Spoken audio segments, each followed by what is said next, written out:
now that we said goodbye to the Gep frame, it is time to get a replacement. What do we got in the box today? So, to get my parts back in the air, I went ahead and ordered an XL5 from iFlight. It's going to be a little bit different than what I'm normally used to, as in battery is no longer going to be on the same level as the motors are, since this has the electronics above the arms instead of below it. But I think that it may be a little bit more durable of a frame with what it's got. Plus on top of that, if I do break this thing, I've got local places where I can order parts for it from and be back in the air real quickly. These replacement arms, for example, I can pick them up from Amazon and get things going fairly quickly. So I'm not going to bore everybody on sitting here watching me putting this thing together, so I am just going to put it together off camera and then we'll see what we get. Well, it took a little bit longer to put together than I expected, just because I'm not used to putting frames together where the arms are separate. The press nuts kind of made it a little bit more challenging, but overall, now that I understand how it's together, I could put it together a lot faster on the next turn.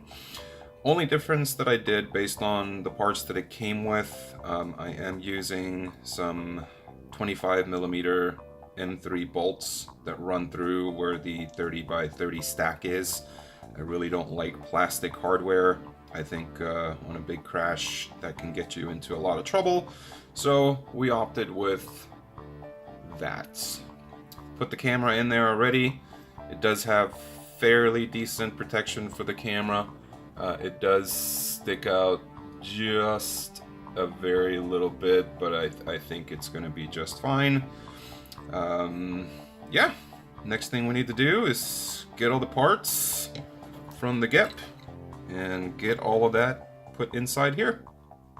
Alright, so it was coming along fantastic, and then realized that unfortunately, because this frame is longer in the base length than the Gep is, I had to chop the wires, unfortunately. I ordered some CL Racing LED lights to go in between.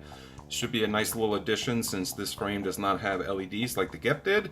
So unfortunately, I am now stuck waiting for the USPS guy to deliver those parts. I did get the bumper guards for the arms. I think those are going to look really nice, so obviously I'm going for a red theme again for this one. And yeah, so we're going to have to continue this again next week. Thanks so much for watching today. I'll have the build wrapped up beginning of next week, and then we'll get some flights in again and get back up in the air. Don't forget to like, subscribe, and smack that bell for me, and have a wonderful day.